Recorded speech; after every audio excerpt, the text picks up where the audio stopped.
Good morning, everyone. I would like to share about Jesus this morning for our inspiration.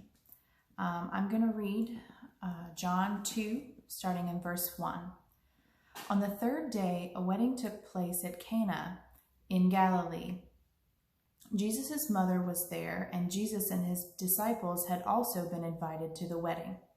When the wine was gone, Jesus' mother said to him, "They have no more wine." "Dear woman, why do you involve me?" Jesus replied.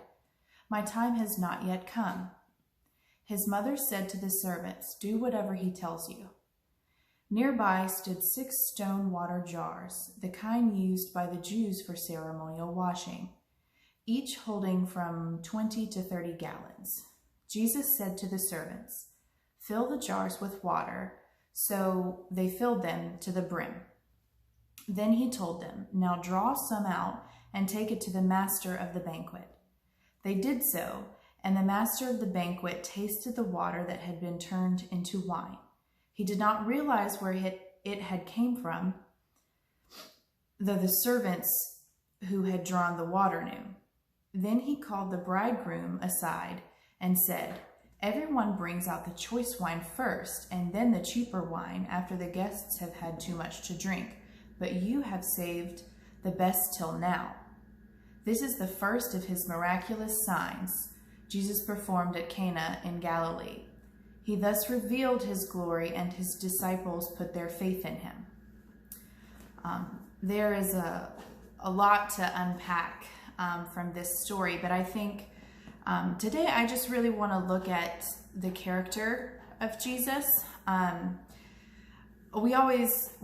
I have always looked at this scripture as him being obedient to his mom and just doing what she wished. But I mean, if you look at Jesus, he responds to her by saying, "My time has not yet come." But he turns water into wine anyway. He does this miraculous sign.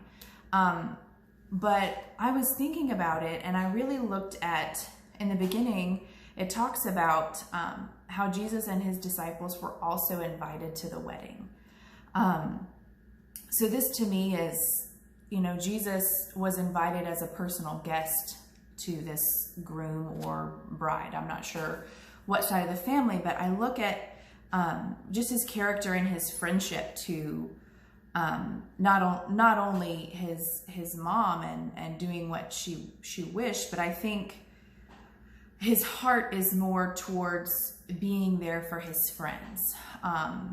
You don't really know about the wine or how long it lasted, how much they had to begin with, but if anybody knows weddings, they're expensive. So maybe his friend could not afford a lot of wine or whatever to make this party a big hit, and he was there for his friend. Again, this is kind of me speculating, but I just look at the fact that he, even though it wasn't his time to be made known or to start his ministry and start his miraculous signs and showing his miracles, he did it anyway for either his friend or his mother, out of just care for them. It wasn't about his needs or what was important to him, but he cared about these people, whether it's the bride or the groom that were his friends, or for his mother because he cared about her, that he was willing to do more than was necessary for him just as a wedding guest. So I think for us, the challenge is to look at his character from that perspective that I've just shared, and think about how are we going above and beyond to be there for our friends and make sacrifices that we don't necessarily have to do. It's not required of us, but to go the extra mile and really care for our friends and do more for them with the gifts and talents that we have been given. So thanks for listening, and I hope this is encouraging and inspiring, and have a great day. Thanks.